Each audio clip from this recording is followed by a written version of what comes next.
I, Claire Sheffield, am a well-known cryptid historian specializing in American folklore.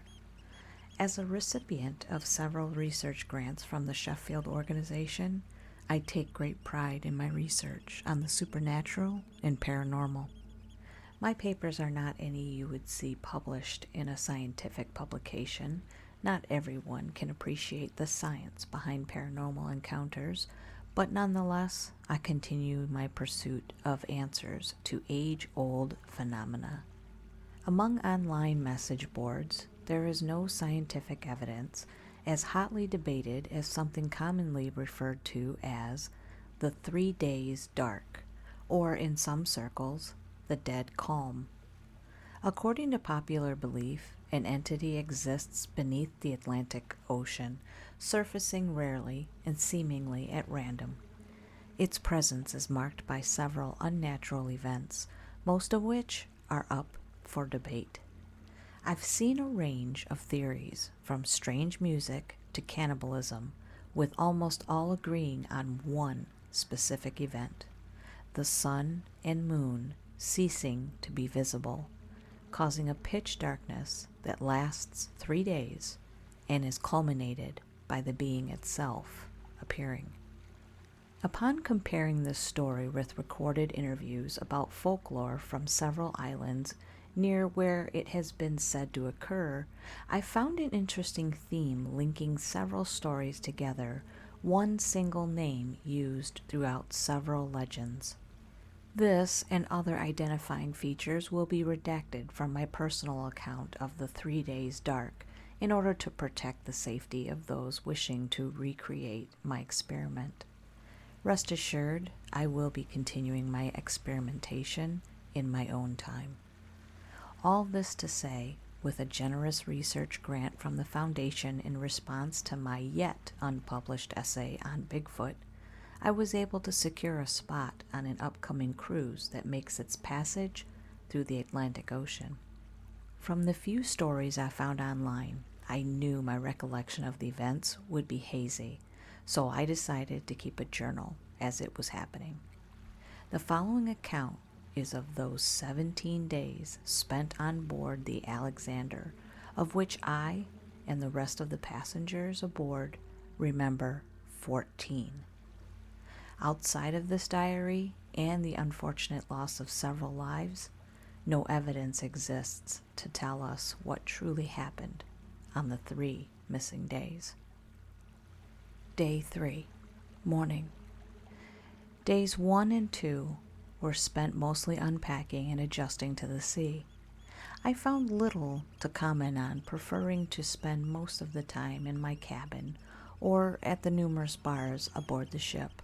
While alcohol may not aid in the investigation, it certainly helped ease my nerves about putting myself potentially in danger. Today I intend to ask crew members who aboard has worked here the longest in hopes of some first-hand accounts. I also plan to ask if anyone has heard variations of the redacted legend. If not, we'll be going to some of the islands that the stories come from. Maybe I'll have some luck speaking to people who grew up listening to the legends. There is a lot of speculation surrounding the events of the 3 days dark, including the events that caused it to happen. Despite the events themselves being well known, I've seen almost no mention of the beast that comes with it. A recurring theme within the local stories is that most natives seem afraid to name it, giving it a range of nicknames that seem to translate to various death omens.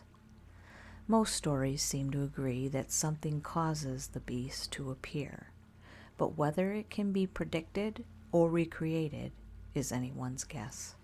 Tomorrow we will pull into the dock at Redacted.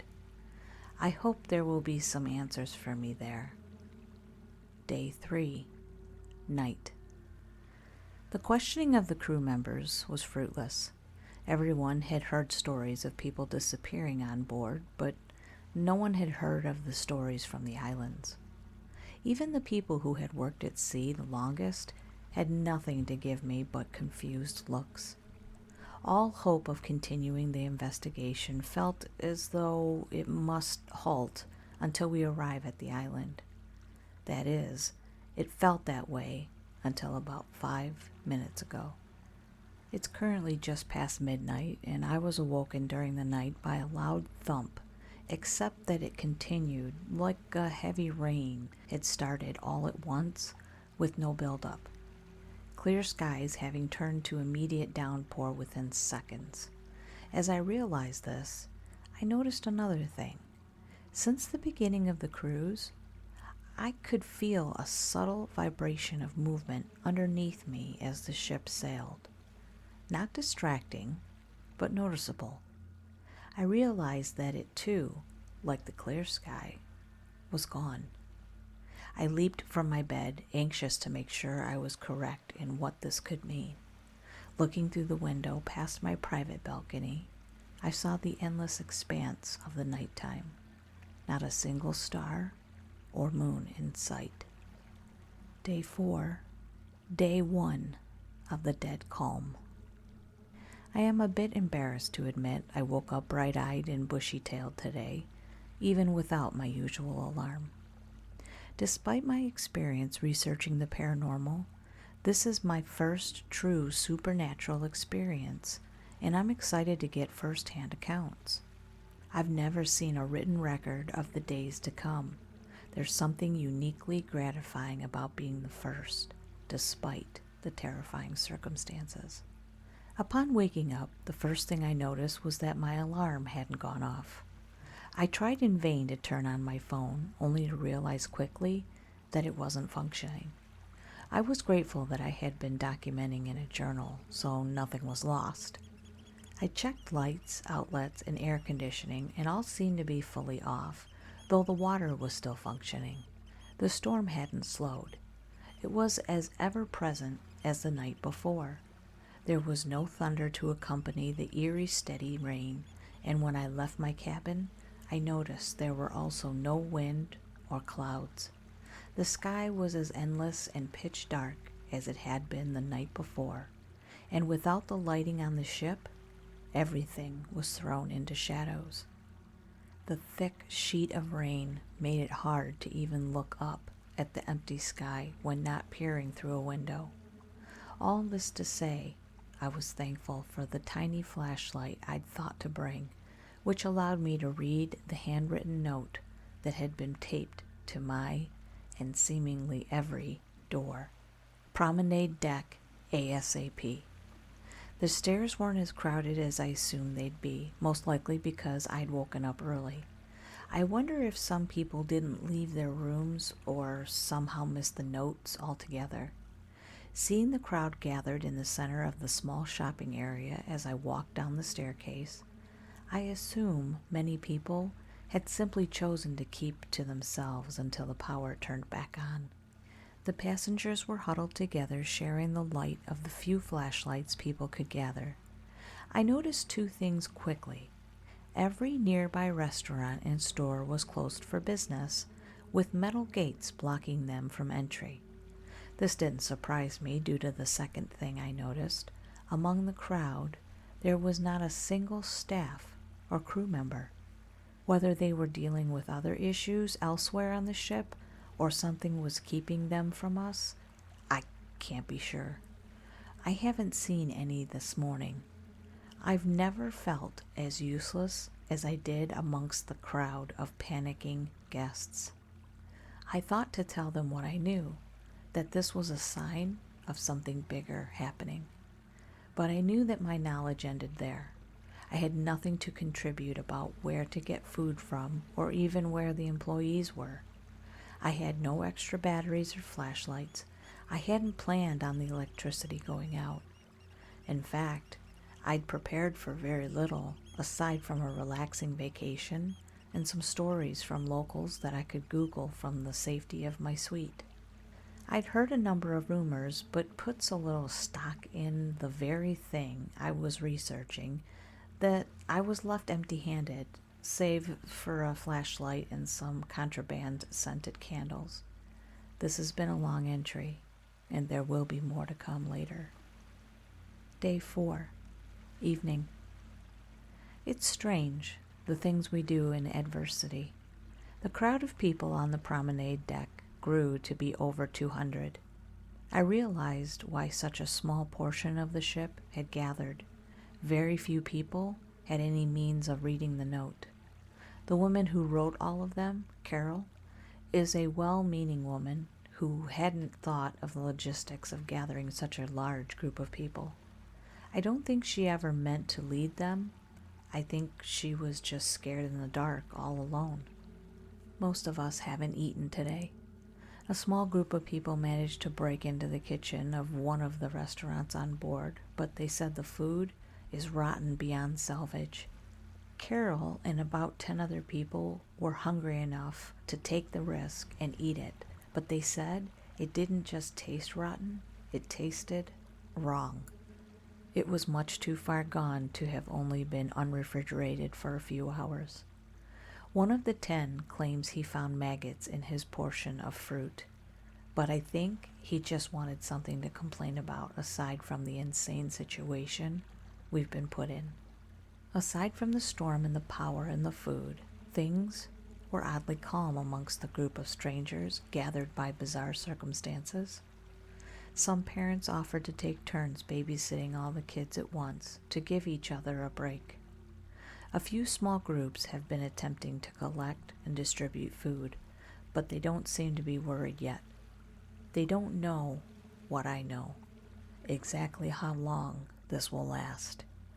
It seems that food brought by passengers is somehow safer than food stored on board. There's now a small pile of granola bars, crackers, trail mix, and fruit snacks. People with medical needs and children have been prioritized. It's oddly comforting to have created a small community. I haven't found anyone yet who seems to know about the folklore, but I've certainly started talking to my neighbors more than usual. I think if this is what's in store for me, the 3 days dark will be something I look back on as a pleasant memory. Day 5. Day 2 of the dead calm. I woke up in the middle of the night and felt like I was choking. I somehow managed to fall back asleep, but upon waking up this morning there has been a very clear shift in the air pressure. It's thicker somehow. If you've ever had a moment of accidentally breathing water, a split second where you realized how terrifying drowning is, it's that. It's drowning on dry land with every breath. I went back to the promenade deck upon getting up. I ended up sitting in a circle of people who all were discussing what they wanted to do when they got home. The way they spoke about it was hopeful, but not in the way it had been the day before. It was as if we all knew an unspoken secret, that we all were scared shitless. But if we put it to words, the spell of hopefulness would be broken, and we all would be lost at sea. I wanted to comfort each of them, to tell them we only had another day and a half of this, but I knew it would draw suspicion, especially when I didn't even know what caused the dead calm to start in the first place. The group of people who had eaten the spoiled food were all in various stages of sickness, but were practically quarantining themselves. Each and every one of them, man, woman, and child, were standing in the rain staring at the sea. What they thought they saw was a mystery to me, considering it was darker than night, and the rain seemed even thicker than the day before. It was raining harder, of course, but it seemed oily. Maybe that's what was affecting the air. Still, I watched them walk in slow circles around the railings, never taking their eyes off the ocean underneath us. The big group of children being watched over by some of the parents are starting to get bored and therefore a little obnoxious. At first, I think pure fear kept the children quiet and still, but after bunkering down and getting some food, They've made a game of running laps around the deck. I don't blame them for seeking a distraction. I had thought I knew what it was to be hungry or to be bored. With nothing to do but talk to strangers and no food that wouldn't make me sick, I too craved more desperately than ever a distraction. I will write more if anything happens. It too is a distraction. Day 5, evening. I don't like where this is going. At midnight exactly, I was awoken by a ringing that seemed a warble oddly, almost like a pulsating vibrato of the same note. No matter where in my room I went, it followed. I was reminded of the rumors of strange music, and it made me think of all the other horrifying things people had said happened. The dead walking, cannibalism, this absurd prehistoric beast that lived beneath the sea and caused whatever the hell was happening on board. When I read about it, it seemed interesting. Now that the ritual was more than halfway underway with no way to stop it, I felt the pressure of being unable to escape the fate I knew would befall this entire ship. I usually try to be less pessimistic with my entries, but tonight was bad. When I heard the siren, the ringing, I wanted to see if anyone else could hear it, wanted to test if it was just my room or the whole ship. I did something stupid. I walked down to the promenade deck. I guess because of the tiny community we built, I felt safer amongst my neighbors than I'd felt in a while. Maybe like Carol, I was alone in the dark and scared. When I got down there, I realized how silly I was being. There was no one awake, no one but the people who'd eaten the disgusting food, still circling the deck in oil-slick rain, trying to get a better view of the inky sea. I don't know what came over me. I saw Carol out there in the dark, circling with the rest of them. As if she could feel my gaze, she turned to look at me, her eyes wide, expression unreadable. She at last moved away from her group and came out of the rain to stand next to me. Her once bouncy curls were slicked to her face, as if the hair gel, her clothes, dripping with slick rain. She smiled at me, and there was no fear in her eyes, her bulging, far too open eyes. She took my hand, and her grip was clammy to the point that I nearly checked for a pulse, but I held her hand back. It was reassuring in its own way. The rest of this happened in a succession so quickly that I didn't exactly know what went through my head. With the odd music and the rain, I leaned in close to try and ask her why she'd been standing in the rain. She took advantage of my leaning to yank my arm forward, knocking me to my knees, but my arm was still locked in her firm, icy grasp. She started walking back into the rain, and the only thought I could think of while being dragged across the deck was that she was insanely strong for her age. The otherworldly smile never left her face, never growing nor shrinking. She looked absolutely blissful in the middle of the night as she dragged me toward the edge of the ship. I could hear waves beneath us, but not see them.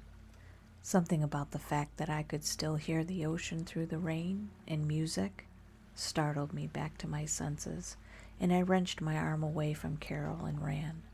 I've been barricaded in my room ever since, moving the chest of drawers in front of the door.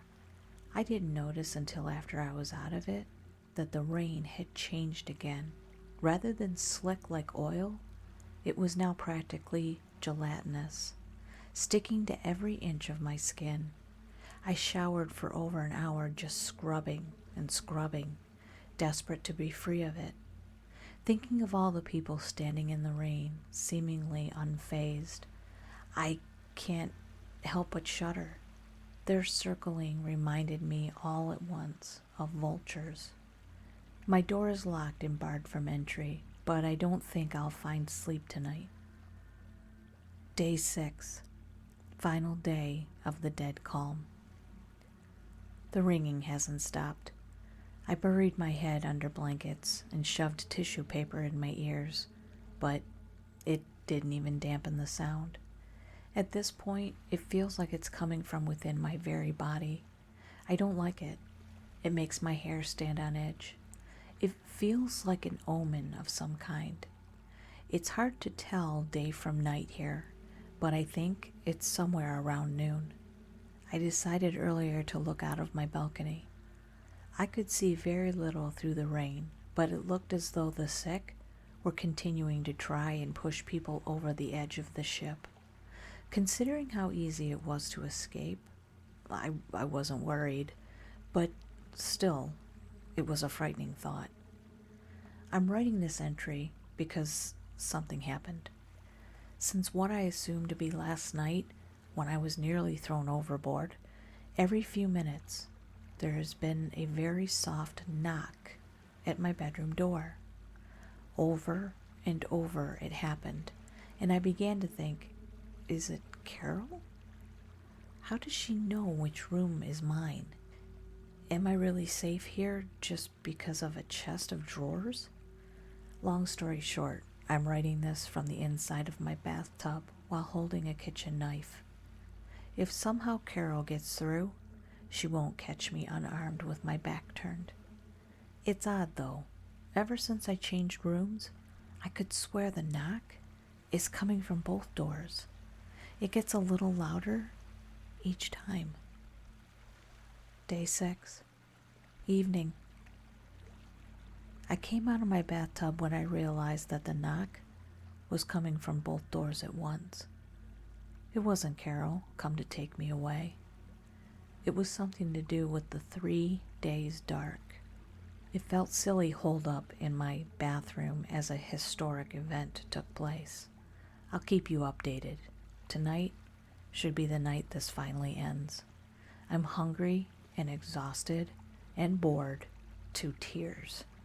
I hope whatever this thing is can be worth all of this. Final entry. It's well past midnight. The knocking stopped and the music stopped playing. The lights haven't come back on yet, but I'm counting my blessings, especially now. As the ringing stopped, I rushed to my balcony to see if it was true. The rain was gone, and the moon and stars were in full view. My sigh of relief was so genuine and all-encompassing that I nearly forgot the other part of the events, whatever the ocean monster is swimming beneath us. I looked over the balcony, the moonlight reflecting off the ocean. I'd never been so happy to see light before, and there, deep beneath the surface, it was. The color of the thing was a sickly, bioluminescent yellow. Calling it a monster would be putting it mildly. It dwarfed the cruise ship. The thing was a behemoth. It had millions, if not billions, of tendrils, ebbing and flowing. It made it almost look blurry, the 1,000 tiny lit-from-within movements. I think without the inner glow, it would have been hard to spot what happened next. I wish I hadn't spotted it. Research be damned. I didn't even know what it was at first. I just saw a shadow covering the eerie yellow glow close to the side of the ship. I watched it slowly become less and less of a shadow, watched the tendrils move around it methodically until the shadow was an extension of itself. That was when my eyes adjusted and I saw the next body hit the water. They were jumping, all the diseased, not just jumping, running as fast as they could, flinging themselves from the side of the ship, desperate to assimilate into this unholy monstrosity. I watched person after person leap, become a shadow moving above the beast, and then be overwhelmed with vibrant lights. It would have been beautiful in another context. 11 in all. 11 men, women, and children launching themselves to their deaths. That doesn't even account for anyone they got their hands on to throw overboard. The thing took its prey and left, swimming straight down. I couldn't even tell what shape it was, it being so massive. Tomorrow morning, I will remember none of the 3 days I spent on board the Alexander, and I will be better off for it. Everyone here will be better off forgetting. Have you ever researched how many people go missing on cruise ships a year? The numbers are all over the place. I alone know why. Final thoughts. As stated above, I don't remember the 3 days described in the text. In fact, upon awakening on the 7th day of my cruise, I thought I'd been blackout drunk before I read my journal. Others on board whom I talked to about it shared a similar sentiment, or said they had a bad cold with strange fever dreams.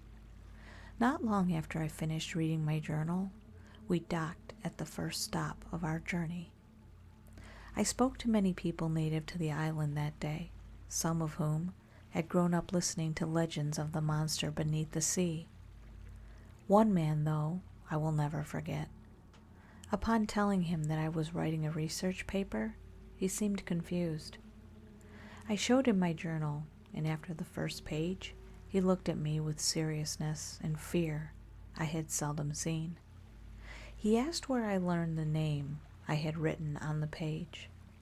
He explained to me that the legends had been spoken for thousands of years, but they were not something to be written down. The interviews I had listened to online had all been recorded speech, and for good reason, he said, because writing the name gives it power enough to emerge. Now that I not only know the legends, but how to summon the beast, I intend to become an expert in this field of study. Obviously, next time, I will be better prepared with food and flashlights and maybe a non-electric camera. My research is only beginning after all, and a sign of a good experiment is repetition.